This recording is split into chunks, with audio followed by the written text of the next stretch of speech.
On the way to a family reunion, my husband went pale and whispered, "Turn the car around now." I was stunned. Why? Just turn around, please. I trusted him and it saved us. When I found out why, I never saw my parents the same way again. The plan was simple.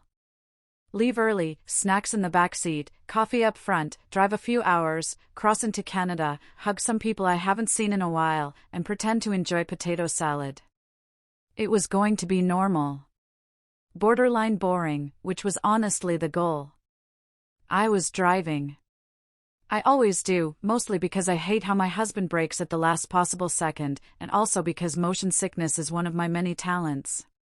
The kids were semi-conscious in the back seat, half watching a cartoon and half arguing over invisible lines drawn across the seat cushions. All three of them, ages 5, 7, and 10. Tiny chaos in matching neck pillows. It was fine. Not magical, not miserable, just fine until he said it. Turn around now. I didn't react at first, or I did, but not in a real way. I laughed or smirked. One of those reflexes you do when you think someone's kidding, but not funny enough to deserve a laugh. Why? I asked. He didn't answer right away, just stared straight ahead, then said, "Please, just turn around." That's when I knew it wasn't a joke. My husband doesn't do panic. His default settings are calm, and occasionally tired. I have seen him get through a kitchen fire with less tension. So, I took the exit, last one before the border. It curved off gently, like the road itself was offering me a second chance. The moment we left the highway, his body relaxed, not all the way, just enough to make it obvious he'd been bracing for something. "Okay," I said. "Want to tell me what's going on now?" He shook his head. "Just drive." "Drive where?" "I don't know. Anywhere but there." The kids were starting to notice. "Are we going the wrong way?" My middle one asked. "We forgot something," I said automatically. "What?" "I'll tell you later." The youngest piped up. "Is it snacks?" I didn't answer. My husband didn't speak again for a long time. We drove in silence. 20 minutes, maybe more. Just miles of trees and guilt pressing on the back of my neck. Then he said, "Take the next turnoff." It led to nowhere. A narrow access road with no sign and no real purpose. One of those places you only find when you're lost or about to be. I pulled off. He unbuckled his seatbelt. "Stay here." He got out and walked to the back of the car. I couldn't see anything from where I was, so I just sat there waiting. My hands were sweating. My heartbeat was doing something weird, fast and heavy, like it knew something I didn't. After a minute, the trunk closed. He came back to my window. "Can you come out?" "Why?" "I need you to see it." He didn't sound angry or scared, just tired and very, very sure. I got out. He walked me to the back of the car and opened the trunk. Didn't say anything, just pointed. I looked and then I forgot how to breathe. I wasn't scared. Not yet. Fear was still on its way. What I felt in that moment was something slower, heavier, like falling through the floor of my own life. I didn't touch it. I didn't need to. I just knew we were one wrong choice away from losing everything. The funny thing is I actually thought I was the responsible one in the family. Not responsible in a pays their taxes and wears sunscreen way though, yes, those too. But in the sense that I thought I could be the stable one. The one who didn't explode or vanish or lie for sport. The one who tried. The one who offered help when she could afford to and boundaries when she couldn't. But looking back now, really looking, I can see that being the responsible one in my family was like being the designated driver at a demolition derby. They didn't want help. They wanted cover. And I gave it to them for years. It started when I was a kid. My parents were the kind of people who believed that living well was a matter of image, not money. Image. If you look successful, if you seem generous, if your Christmas lights were straight and your fridge had 5 kinds of mustard, then that meant you were doing okay. Didn't matter if the credit cards were maxed out or if the gas got shut off that one winter. We were doing okay. That was the script. Stick to it or get rewritten. We had years when things were tight. I remember cereal for dinner and one parent or the other suddenly working late most nights, which I later realized was code for we don't want you to know we can't afford things. But we also had years where they were flush. New car, new TV, new patio furniture no one actually used. The money came and went like weather. What never changed was the spending. I once asked my dad why we didn't save more when things were good. He said, "You don't need to save if you know how to hustle." I was 8. My sister inherited all of this. The hustle, the shine, the gravitational pull of someone who can light up a room while quietly unplugging your self-respect. She was the favorite. That wasn't a secret. Not even an ugly one, just a truth. They liked her more. They got her. She was like them. I wasn't. I was boring. That's what they called me. Sometimes even to my face. Boring, uptight, too serious. My mom once told me in the middle of Thanksgiving dinner that my problem was I mistook discipline for personality. And the wild part, I believe them. Because when you grow up in that kind of house, you start to think the only way to earn love is to stay useful, to stay clean, to stay reasonable. So that's what I did. I became the responsible one.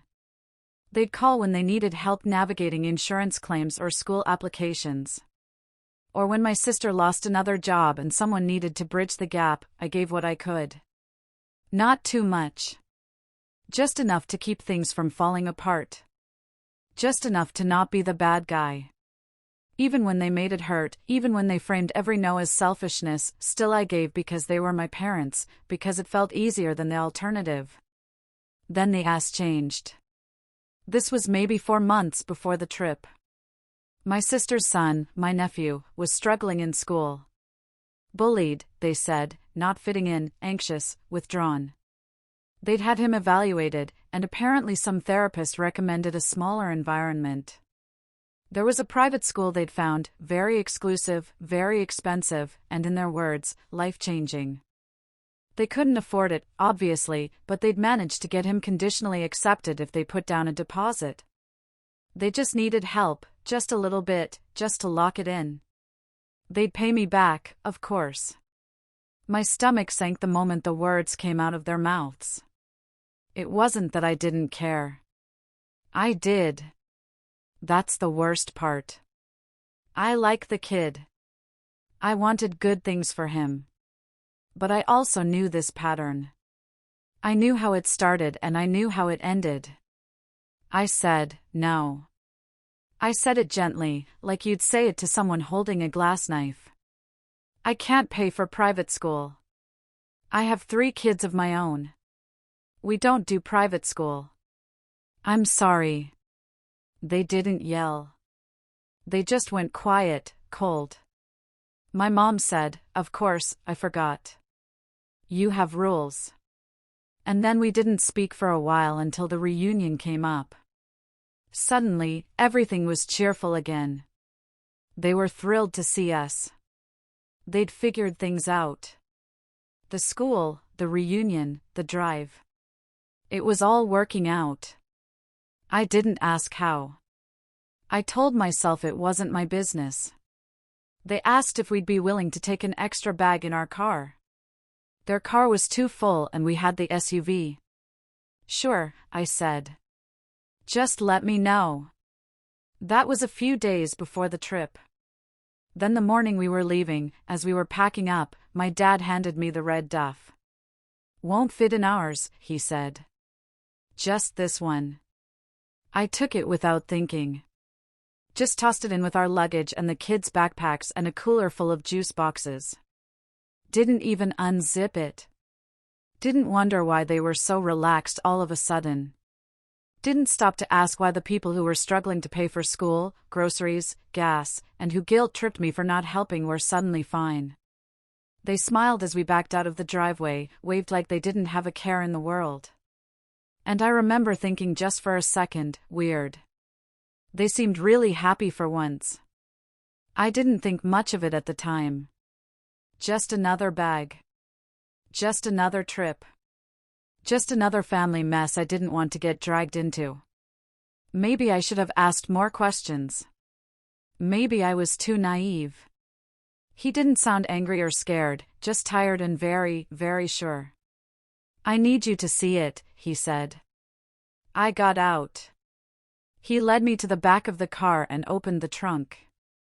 Didn't speak. Just unzipped the red duff and folded back a sweatshirt. And that's when everything stopped. Inside, wedged in between clothes, stuffed into what looked like a child's toiletry bag, sealed in plastic, were packets. Not one. Not hidden especially well, just their underlayers that wouldn't have fooled anyone doing their job for more than 5 seconds. I stared, not fully understanding, then fully understanding all at once. Not medicine, not vitamins, not anything with a purpose that didn't include handcuffs, lawyers, or headlines. I didn't speak. I couldn't. Every muscle in my chest locked. It felt like drowning in slow motion. He didn't say, "Look what they did." He didn't say, "This is what I thought." He just zipped the bag closed again and let the silence finish the sentence. I took a step back. The gravel crunched under my shoes like it was somewhere else, like it wasn't connected to anything real. They put that in our car, I finally said. My voice was thin. They put that in our car, he nodded. With the kids, I added. Another nod. I looked up at the sky for some reason. It was still blue. It still looked like a good day. I hated that. It felt wrong, like the sky hadn't gotten the memo. How did you know? I asked. He didn't answer right away. Just stared at the closed trunk like it might still be open underneath. When they gave us the bag, he said eventually. Something in their eyes, the way they smiled, like it was already done, like they were sure it would work. He shrugged, then shook his head, like he was trying to knock the memory out. I couldn't stop thinking about it the whole drive. Then just before the border, it hit me. He looked at me. I didn't know, but I knew. And that was worse somehow. That someone else had seen it. What I had trained myself not to see. I turned around and walked slowly back to the driver's seat, got in, closed the door, sat there for a minute, letting the heat soak through the windshield while my hand shook. Then I started the car and drove. The kids didn't ask this time. They were deep in some cartoon. They'd forgotten about Canada, about Auntie Karen and the cousins, and the little toy bags I'd secretly packed for the reunion. We drove for a while, highway, side roads, directionless. My phone started buzzing. First it was my mom, then my dad, then again, then again. I didn't answer. Neither did he. We didn't need to. We already knew what they'd say. Where are you? What happened? Are you okay? Where's the bag? We didn't answer. Just kept driving. The screen lighting up every few minutes like a tiny alarm. Eventually, we turned off toward their house. It was almost automatic, like we were on rails. We didn't talk about it. We just both knew what had to happen. I pulled into their driveway and parked. The front porch light was still on from the night before, even though it was the middle of the afternoon. He got out first, walked around to the trunk. I followed. We didn't say anything. I reached for the mat, found the key, still in the same place it had always been, taped to the back of a fake rock my dad bought from a catalog that also sold deer whistles and solar-powered frogs. He opened the front door. We walked inside. The air smelled like old coffee and carpet cleaner. We placed the red duff just inside the hallway. Didn't open it. Didn't adjust it. Just set it down like a quiet bomb that didn't need to go off to ruin everything. He turned the knob, locked it behind us. We got back in the car, still no words. I think we both felt like speaking would contaminate something. Later that day, after we got home and the kids were asleep and the house was still, I answered the phone. It was my mother. Her voice was bright, fake, like this was a call about muffins. "Oh, honey, we were so worried. We didn't know what happened. You just disappeared." I didn't say anything. "Is everything okay?" Still nothing. "Where's the bag?" I let that hang for a second. Then I said, "We dropped it off at your house." A pause. "If it was that important," I added, "maybe you should have taken it yourself." Her voice didn't change, but I heard it. The catch, that flicker of recognition that told me she knew exactly what I meant and then I knew exactly what she'd done. She didn't say anything. Neither did I. And then I said, "We're not doing this. Don't call again." I hung up. That was it. No screaming, no final speech, just a line drawn and a door shut. And that should have been the end, but it wasn't. Not yet. They showed up on a Wednesday. No warning, no text, just the doorbell ringing like they were dropping off muffins instead of guilt. I knew it was them before I even checked. There's a kind of pressure that comes through a front door, like a bad smell or static in the air, especially when it's people who think they've done nothing wrong. I opened the door just enough to step outside and shut it firmly behind me. My parents were standing there like they hadn't just tried to blow up my life with a smile and a duffel bag. My mom gave me a tight, practiced grin. The kind that's supposed to look warm but doesn't reach the eyes. "We wanted to check in," she said like we were in a group chat and I'd just missed a brunch invite. My dad added, "We thought maybe we could clear the air." I said nothing. Just crossed my arms and waited. My mom hesitated, then said, "We didn't know how much you understood." There it was, the tell. They knew. I knew. They just didn't know how much I'd let myself believe. I tilted my head. "You mean the bag?" Neither of them answered, which was answer enough. "You put it in our trunk," I said, "with your grandchildren in the back seat." My mom swallowed. "We didn't think it would be a big deal." "It wasn't going to be anything," my dad said, trying to keep his voice even. "Just something to help with the debt, that's all." "We were desperate," my mom added. "You wouldn't help." There it was again. The fallback excuse, the one-size-fits-all defense. You wouldn't help. Like this was just a response to my lack of generosity. Like their betrayal was a natural consequence of my boundaries. I didn't yell. I didn't cry. "You didn't just betray me," I said. "You risked our lives." Neither of them spoke. "You risked your daughter, your son-in-law, your grandchildren."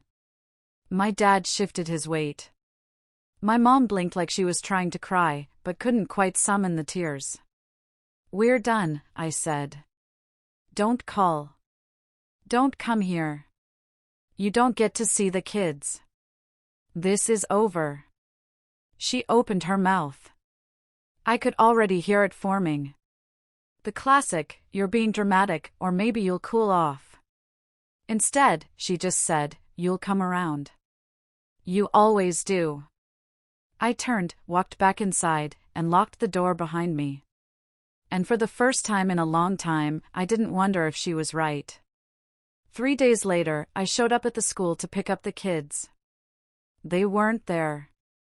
My stomach dropped so fast, I couldn't speak. I just looked at the teacher like she'd told me my house was on fire. "Oh, they were already picked up," she said, like it was the most normal thing in the world. "Your parents said you'd asked them to." I don't remember driving.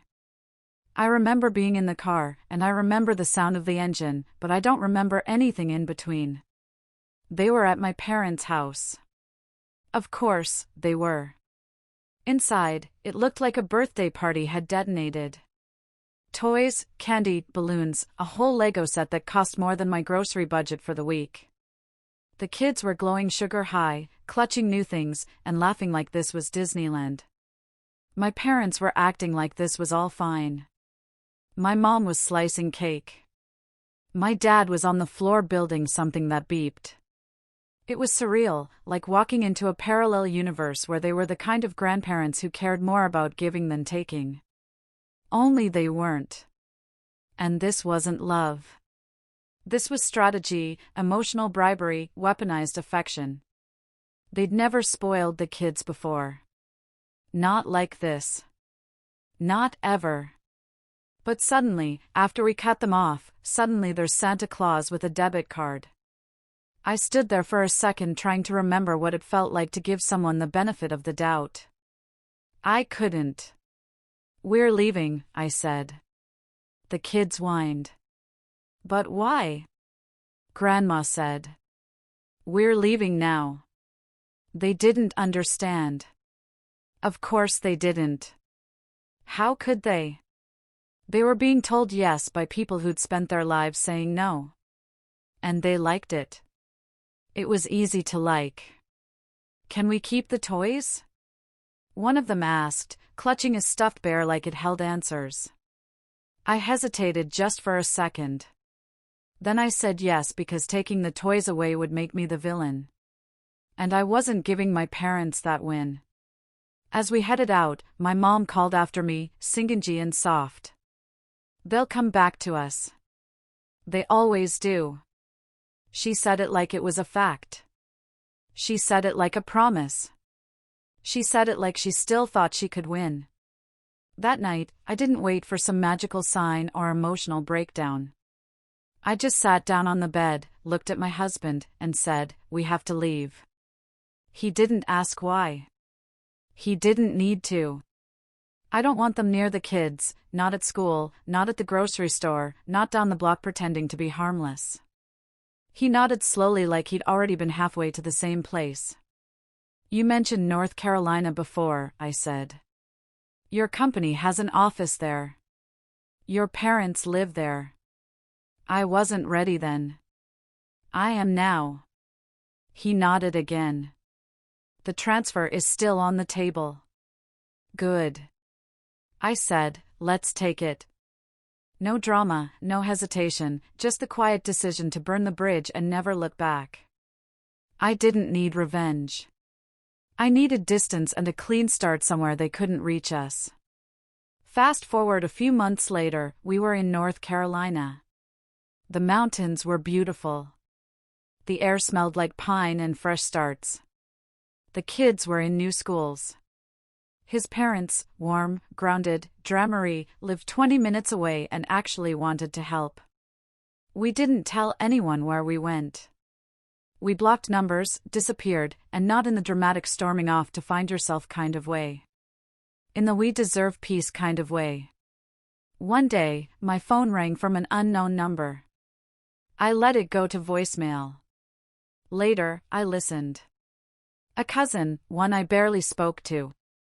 "Hey, your mom says she doesn't know where you are. She's really upset. Said, you just cut off contact. I don't know what's going on, but family matters." I deleted the message, didn't call back, didn't explain. Because by then, the only thing I cared about was this. We were safe. We were free. We didn't disappear. We escaped. It was about 6 months later. New state, new school, new routines. I'd almost gotten used to not checking my phone with dread. The quiet wasn't comfortable yet, but it was no longer terrifying, just still. And then I got an email from my sister. Subject line, "Emergency, please read." I stared at it for a while. I thought about deleting it unread. I thought about marking it as spam. Instead, I opened it. It was long, frantic, poorly punctuated. The gist? Our parents had been arrested again. This time, not for being stupid, though that was still part of it, but for actually doing the thing they almost let us get arrested for. They tried to smuggle something across the border themselves. No middlemen, no family scapegoats, just a trunk full of product and 2 people in their 60s who still thought rules were suggestions. They were caught, obviously. The email ended with a plea. They need help. They need money for a lawyer. This is serious. You have to put the past aside and show up. Your family. I read that line 3 times. Then I hit reply. All I wrote was, and I did show up once. I'm not doing it again. And I meant it. I didn't hear anything else for a while. I didn't need to. But eventually, word found its way back to me, as it always does. Cousins talk. Family trees have rot, but the roots are deep. They were charged with possession with intent to distribute and attempting to cross an international border with controlled substances. A few pounds, enough for intent, not enough for headlines. They took a plea deal, for years each. Not life-changing, but not nothing either. Enough time to sit with what they'd done, if they were capable of that, which honestly I doubt. The part of me that used to flinch when people mentioned second chances is quiet now. We have a life here. It's not perfect, but it's ours. The kids laugh more. My husband sleeps better. And I haven't had to translate guilt into silence in a very long time. And as for the rest of it, I don't regret the boundary. Not for a second. But you tell me, did I go too far or not far enough? Let me know in the comments. And if you're new here, hit subscribe.